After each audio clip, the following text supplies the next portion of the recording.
Atrociraptors, trained to kill.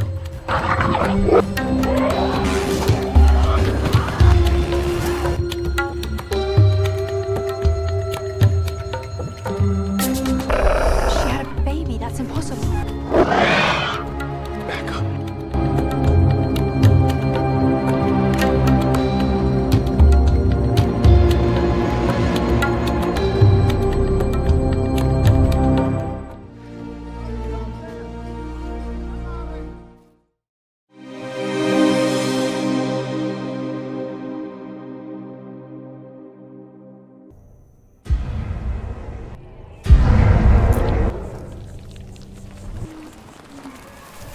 Zaman dahulu kala, bumi dikuasai hewan-hewan berukuran jumbo. Semua hewan hidup berdampingan secara predatoria maupun simbiosis mutualisme. Hukum pada zaman itu sangat sederhana, yakni yang lemah akan dimakan yang kuat. T-Rex yang terkenal ganas sekalipun bukanlah predator puncak, sebab masih ada sang karnivora terbesar dalam sejarah, yakni Giganotosaurus. Round 1. Fight!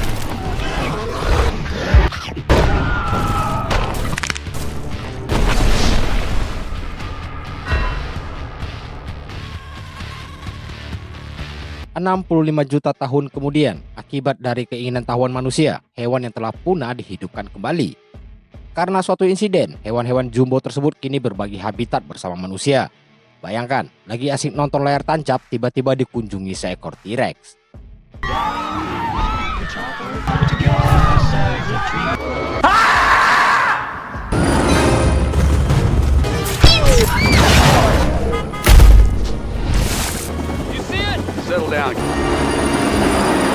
Sejak dinosaurus dihidupkan 30 tahun lalu, belum sempat manusia belajar hidup berdampingan secara aman, kini udah harus hidup di daratan yang sama.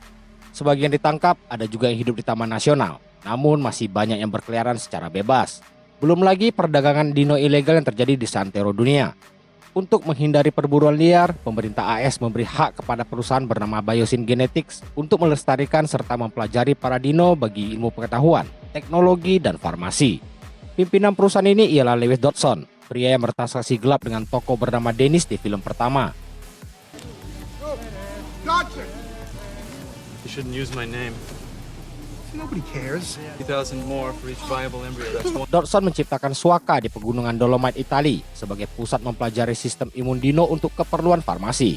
Namun publik tetap tidak percaya gitu aja pada perusahaan ini. Banyak yang menduga ada percobaan ilegal yang diam-diam mereka lakukan, serta dugaan praktek monopoli sepihak yang direncanakan Biosyn. Mau gimana pun nasi udah jadi bubur. Para dino udah ada di antara manusia. Adaptasi adalah kunci. Biarpun para nelayan kini makin stres kala melaut karena lawannya adalah Mosasaurus.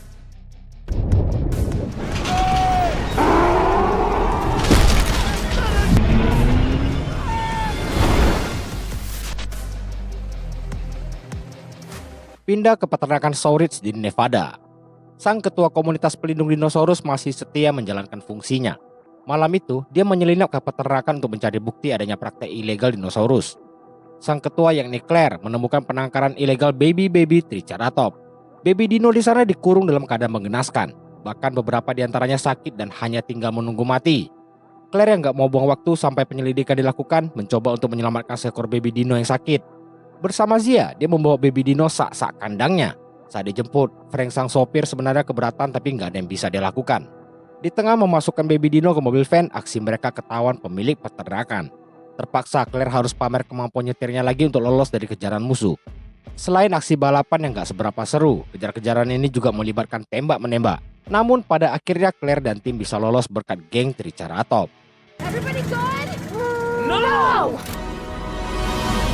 Di pinggir jalan, Claire ajak mereka untuk bobol peternakan itu lagi. Kali ini Frank dan Zia merasa udah cukup. Ditambah Frank udah dapat kerjaan baru.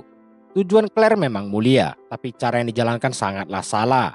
Seolah-olah dia lagi berusaha menebus dosanya pada para dinosaurus. Jadi Zia dan Frank resmi pisah jalan sama Claire. Di pegunungan Sierra Nevada, Owen dan geng koboynya lagi menggiring kawanan para Saurolopus atau Sauro untuk balik ke habitatnya. Seekor Sauro terpisah sehingga Owen harus mengejarnya. Berbekal teknik lasso, dia kaitkan tali ke Sauro yang menuju jalan menurun. Owen ikut terseret, tapi untungnya ada sisa pohon yang bisa dimanfaatkan untuk menahan laju si Sauro. Setelah berhasil ditambatkan, Owen dekati untuk menjinakkan si dino. Kini, selain Velociraptor, Owen juga ahli menjinakkan dino spesies lain. Di tengah perjalanan memulangkan si Sauro, Owen dapati beberapa pemburu liar di sekitarnya. Para pemburu yang dipimpin cucunguk bernama Randall Accord ini awalnya berlagak sebagai petugas satwa liar. Gak taunya, dua rekan Owen adalah petugas satwa liar yang asli. Karena ketahuan, geng pemburu itu langsung menodong Owen dan timnya untuk mendapatkan Sauro. Owen yang biasanya nggak takut apapun, kali ini dia ngalah dan menyerahkan Sauro. Perubahan Owen dikarenakan adanya kewajiban baru yang disebut keluarga. Macy diketahui diadopsi Owen. Hari itu dengan sepeda Whimcycle-nya dia melaju menuju kota. Di tengah jalan dia lihat penampakan seekor baby raptor. Sayangnya dia kehilangan jejak si dino.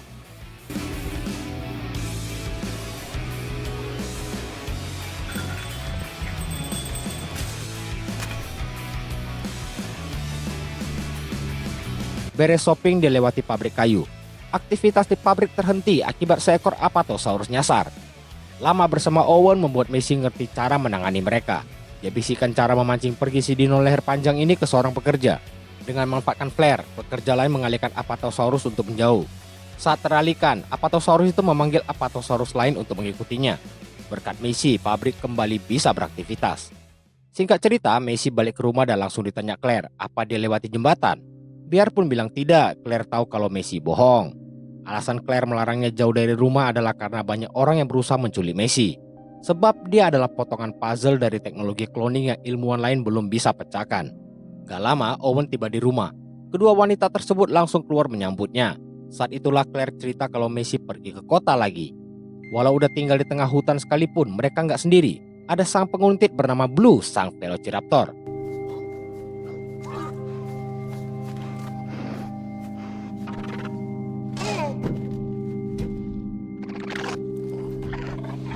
Rupanya baby raptor yang dilihat Macy tadi beneran ada.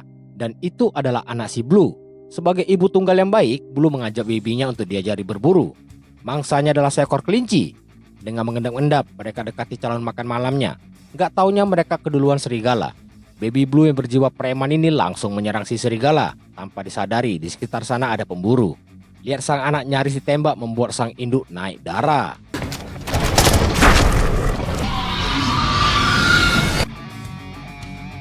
Malam hari, saat Owen dan Macy lagi bercengkerama, Claire datang dan suruh Owen membahas masalah Macy yang ke kota. Macy berdebat akan masalah kebebasan layaknya orang lain. Bagi Owen, Macy tidak punya privilege seperti itu. Dengar itu, si Macy pun ngambek. Owen dan Claire sebenarnya serba salah. Tujuan mereka adalah melindungi Macy dari cengkeraman orang jahat. Namun, mengurungnya juga bukanlah solusi. Karena Macy tentu ingin seperti orang lain dan mau tahu siapa itu Charlotte Lockwood. Gak jauh dari mereka berada, pemburu tempo hari berhasil menemukan rumah Owen. Selain itu, dia juga lapor pada seseorang tentang keberadaan Macy serta Blue yang punya baby. Kini kita ke Texas Barat. Dua bocil yang sedang beraktivitas di peternakan dikejutkan dengan penampakan seekor belalang berukuran gak wajar. Ternyata bukan seekor, melainkan ratusan bahkan ada ribuan belalang jumbo muncul dari balik semak. Hal itu membuat dua bocil auto ngibrit selamatkan diri. Mereka sembunyi dalam gudang. Banyaknya belalang yang mendobrak membuat seekor diantaranya berhasil menerobos masuk. Dengan sigap, seorang bocil langsung menahannya dengan menggunakan ember aluminium. Karena kejadian itu, sang pemilik menghubungi seorang pakar. Orang ini bukan tokoh biasa. Dia adalah salah satu dari 3 ikon Jurassic Park, yaitu Ellie Sattler. Ellie yang di masa tuanya fokus meneliti dampak pertanian industri terhadap lingkungan ini langsung interview sang pemilik. Dia cerita kalau udah 60 ladang yang dihabisi kawanan belalang tempur tersebut. Ellie tambahkan di area lain bahkan ladang-ladang telah digunduli. Fenomena inilah yang Ellie sedang berusaha pecahkan. Biarpun sebenarnya jelas pelakunya, tapi tanpa bukti Ellie nggak bisa berbuat banyak. Petunjuknya adalah para belalang hanya menyerang ladang yang tidak memakai benih buatan Biosyn Genetics. Ini yang disebut monopoli ala kapitalis. Kemudian Ellie periksa belalang yang berhasil ditangkap hidup-hidup. Ellie keluarkan alat sequencer DNA portable untuk mempelajari si belalang. Setelah dapatkan hasil DNA-nya, dia izin bawa si belalang untuk mendapatkan opini dari ahli yang bersangkutan. Dari Texas kita pindah ke Utah. Untuk adik-adik manis kalian, aku mau kenalkan sang ikon Jurassic Park, si legenda dan ilmuwan hewan prasejarah, Mr. Alan Grant. Di masa tuanya dia masih setia pada aktivitas gali-menggali fosil dino.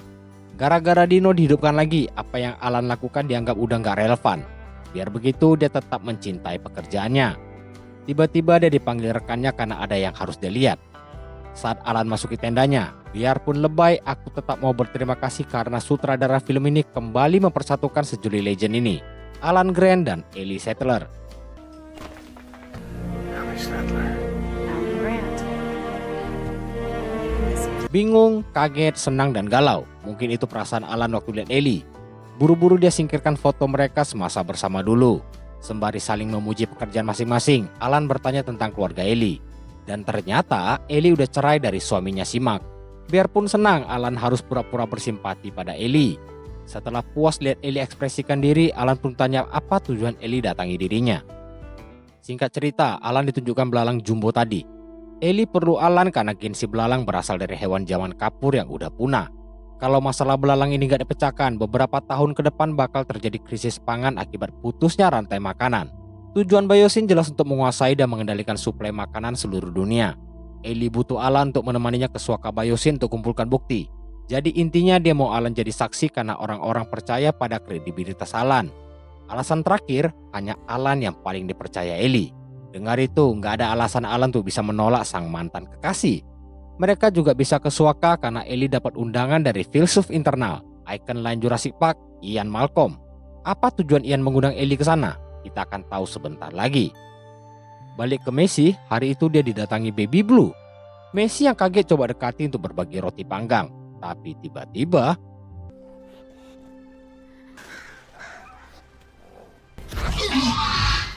Daisy, don't move. Hey, girl. She had a baby. That's impossible. Back up. She doesn't need to. untung ada sang pawang. Penasaran sama Blue, Owen pergi memeriksanya seraya menyuruh Messi balik ke rumah. Di saat itu, Ren sedang merencanakan sesuatu. Sekilas mirip Jared Leto orang ini ya.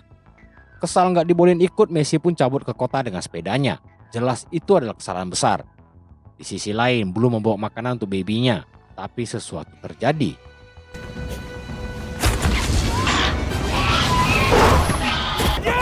Let's go.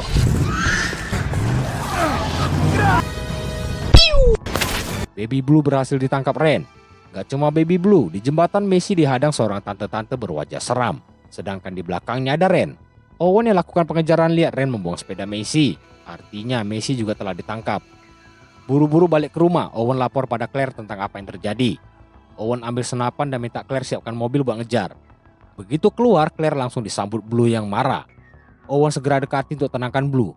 Tahu anaknya diculik, Owen janji kepada Blue dia akan mendapatkan anaknya kembali.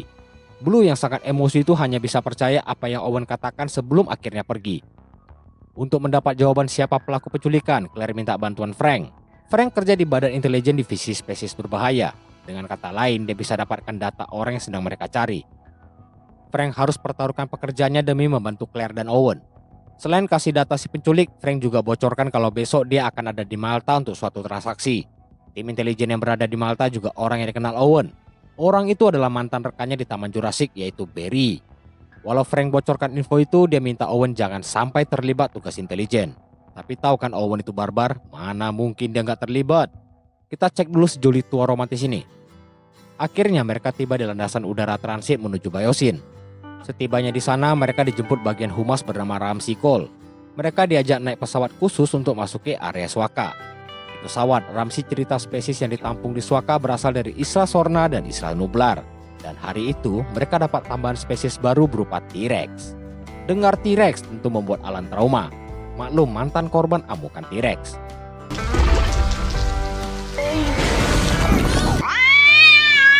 Sebagai tambahan info, langit di area Suaka dilengkapi sistem penangkal udara untuk menghindari serangan dinosaurus spesies burung. Di sana ada juga Dreadnoughtus, bahkan Giganotosaurus sang dino predator puncak. Semua dino di sana ditanam chip agar bisa digiring dari jarak jauh. Suaka ini jauh lebih maju dibanding Jurassic World.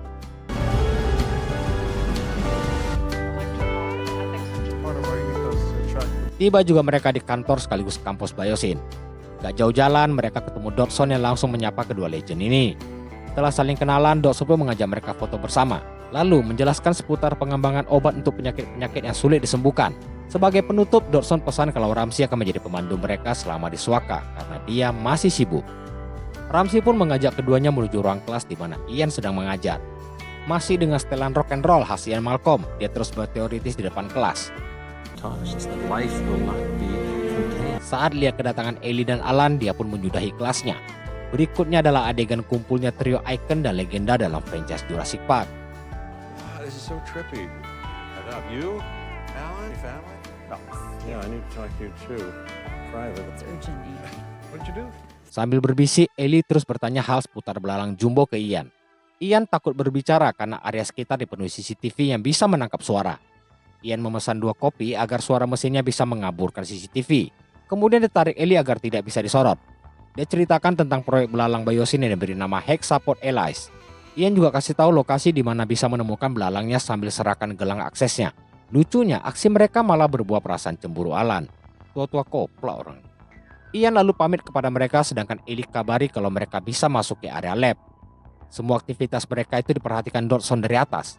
Tanpa bereaksi apapun, dia pergi menuju ke sub level 6. Di sebuah ruangan, dia sedang membahas masalah belalang pada sosok yang sudah sangat dikenal, Dr. Henry Wu. Henry lah yang menciptakan belalang jumbo dan kini mulai menyesali keputusannya. Apa yang mereka kerjakan itu akan menyebabkan kelaparan global. Henry usul untuk membasmi semua belalang yang udah dilepas tapi ditolak Dodson. Dia mau apa yang udah mereka kerjakan tetap dilanjutkan tanpa peduli konsekuensinya. Selain itu, dia juga info ke Henry kalau Macy dan Baby Blue udah ditemukan. Berarti Dodson lah otak dibalik semua penculikan. Pindah ke Malta, seorang perempuan bernama Sonoya Santos ditelepon Dodson untuk diminta info. Karena Soyona lah orang yang dibayar untuk mencari dan menangkap Macy dan Baby Blue. Lalu, pesawat yang membawa Macy mendarat dan Soyona udah di sana menunggunya. Selain Macy, Baby Blue juga tiba dengan pesawat lain. Pilot freelance bernama Kyla Watts ini terus perhatikan Macy dari kejauhan. Setelah mendapat bayaran dari Cecungu, dia pun pergi dari sana. Pindah ke Owen dan Claire yang ditemui Barry. Barry ceritakan mengenai Soyona Santos. Dia juga kasih earphone ke Owen dan Claire untuk komunikasi, tapi mereka dilarang terlibat. Malta diketahui memiliki pasar gelap dinosaurus terbesar karena menjadi transit dari berbagai negara. Barry pun mengajak mereka ke pasar tersebut dengan catatan jangan bicara pada siapapun. Di sana ada arena sabung dino, penjualan peranakan dino, penjual organ dino, stegi juga dijual di sana, makanan berbahan dino, serta Kyla Watts pun ada. Seorang pria datangi Kyla karena butuh jasanya membawa dino ke Italia. Selain itu dia juga tertarik dino bertampang lesu bernama Lystrosaurus. Karena itu dia pun membelinya dari Kyla. Untuk apa? Buat dijadikan objek sabung dino. Lawannya adalah Oviraptor yang sangat agresif. Bisakah dino bertampang lesu ini menang? Fatality. Mau jadi jagoan lo? Di fatality dong. Kyla ke toilet dan ketemu Claire. Terjadilah obrolan antar orang Amerika ini. Claire coba gali info yang tidak dipedulikan Kyla. Nggak nyerah, Claire kejar bahkan menunjukkan foto Macy ke Kyla. Kyla yang kenali wajah Macy cuma bilang dia tidak boleh terlibat. Di sisi lain, Owen dan Barry lagi mengintai Ren yang lagi jalan bareng Intel. Begitu Ren masuk ke pasar gelap, Owen dan Barry langsung gerak guna meringkusnya.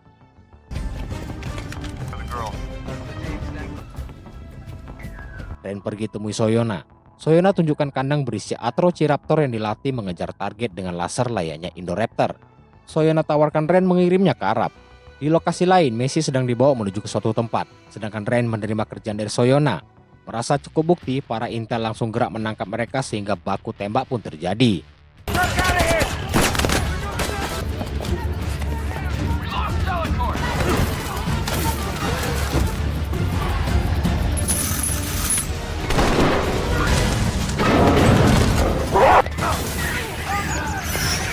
Di pasar gelap, Ren yang dikejar menembak untuk buka paksa kandang berisikan 2 ekor Carnotaurus. Ren yang kaget jatuh dan disambut seekor Allosaurus. Owen yang pengalaman hadapi dino bisa lolos untuk mengejar Ren. Arena sabung dino tadi pun berubah menjadi arena pentagon bagi keduanya.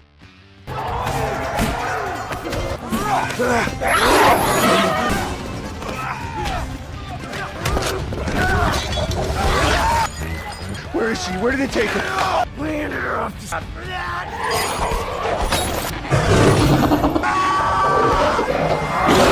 Owen hanya dapat info kalau Soyona lah yang membawa Macy. Tim Barry yang mengejar truk tiba di lokasi untuk menahan supirnya. Nggak lama Soyona muncul dan minta si supir melepas kandang dan inilah Atrociraptor.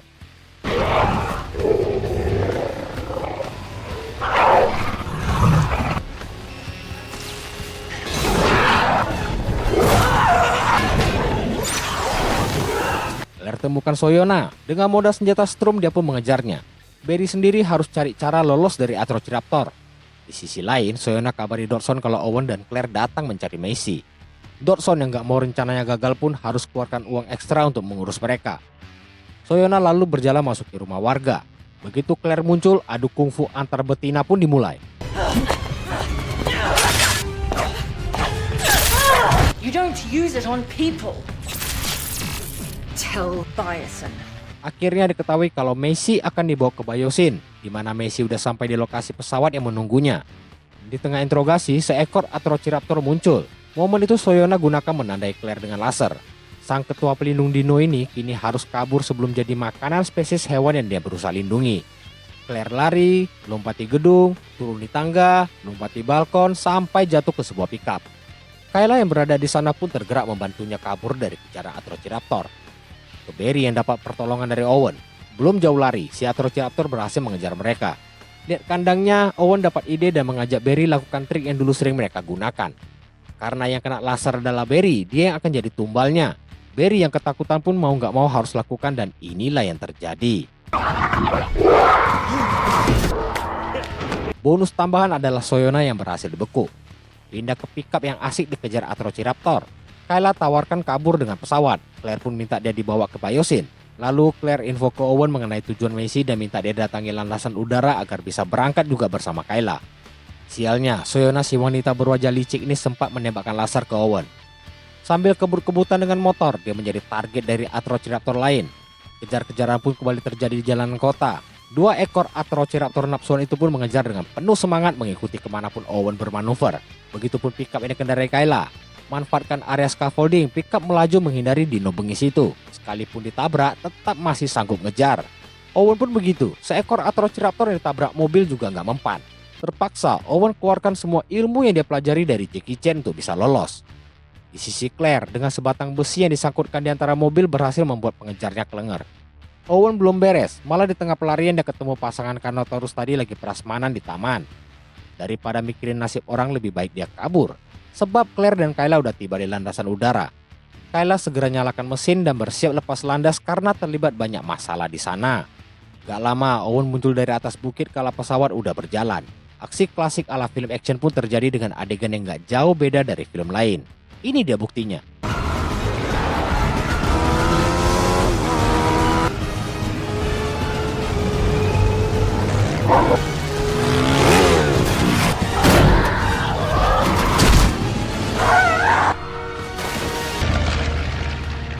Mari berpelukan sebagai selebrasi keselamatan. Owen masuk ke kokpit untuk berkenalan dengan Kayla. Kayla bersedia membawa mereka ke Biosyn tapi tidak janji kalau bakal mulus. Kayla merasa bertanggung jawab karena tadi melihat Macy. Untuk itulah dia membantu mereka. Di Biosyn, Ramsey mengajak Alan dan Ellie tur keliling fasilitas mereka. Karena ada waktu kosong, Ramsey tawarkan mereka berkeliling sendiri. Kesempatan itu jelas sudah ditunggu Ellie. Ramsey pun memberi waktu 30 menit buat mereka sebelum nanti akan diantar pulang. Dia juga pesan lift mana yang harus digunakan. Jadi saatnya si kakek dan nenek ini beraksi. Di ruang lain, Henry udah bersama Macy dan juga Blue yang dikurung. 2 makhluk ini adalah kunci dari teknologi genetika yang ingin dikembangkan Dodson. Di sini baby Blue dinamai Beta oleh Macy. Henry cerita, DNA biawak digunakan untuk melengkapi genom ketika menghidupkan Blue. Biawak bisa berkembang biak tanpa pasangan, karena itulah Blue bisa punya anak tanpa iwi-iwi. Secara genetik, Blue dan Beta itu identik, begitupun Macy dan Charlotte. Kemudian, terkuak misteri Macy sebenarnya. Bukan Benjamin, melainkan Charlotte sendiri yang menciptakan Macy. Charlotte made you. See what we've been doing here. Video tentang Charlotte diputar untuk Macy. Charlotte tumbuh besar di sekitar ilmuwan. Gak heran kalau dia juga menjadi ilmuwan. Bahkan diklaim lebih pintar dari Henry. Saat video itu direkam, Charlotte udah mengandung Macy. Semua demi pengetahuan berbasis metafisika identitas. Dia ciptakan Macy dengan DNA-nya sendiri. Bisa dibilang Charlotte adalah mamanya. Saat Macy lahir, Charlotte baru tahu kalau dirinya punya penyakit kelainan genetik. Sebenarnya dia meninggal bukan karena kecelakaan, melainkan penyakit itu. Yang buat Macy spesial adalah dia tidak punya penyakit serupa seperti Charlotte. Sebab Charlotte mengubah DNA Macy agar sel tubuhnya bisa membasmi penyakit itu. Dan Charlotte adalah satu-satunya orang yang tahu cara tersebut. Makanya Macy menjadi begitu penting di dunia sains untuk dipelajari DNA-nya. Semua ilmu Charlotte ada dalam diri Macy. Henry begitu ingin mempelajari DNA Messi dan Beta agar dia bisa menebus dosa besarnya pada dunia, yakni menciptakan belalang jumbo. Bersambung. Ini aku bagi 2 part karena filmnya panjang banget. 2 jam 40 menitan. Kalau cuma 1 part ngalornya bisa sejam mungkin. Tapi kalau dipersingkat bisa jadi nggak jelas filmnya nanti. So nggak apa-apa lah ya kalau 2 part. Di part 1 ini kita tahu kenapa Messi jadi aset dunia paling berharga. Karena DNA-nya unik. Kalau sesuai hasil cloning identik dari inangnya, Messi sebenarnya juga punya kelainan genetik. Tapi saking jeniusnya si mamanya itu, dia rekayasa sel tubuh Messi buat matiin penyakit genetik ini. Cuma DNA-nya tetap konstan, bisa dibilang dia masih tetap Charlotte tapi yang versi di upgrade. Sama kayak Blue yang punya DNA konstan jadinya spesies Velociraptor unggulan. Gimana caranya pelajari Messi bisa nembus dosa gara-gara belalang jumbo? Di part 2 nanti bakal dijawab semua. Part 2 pastinya bakal jauh lebih seru. Sampai sini aja, see you all very soon.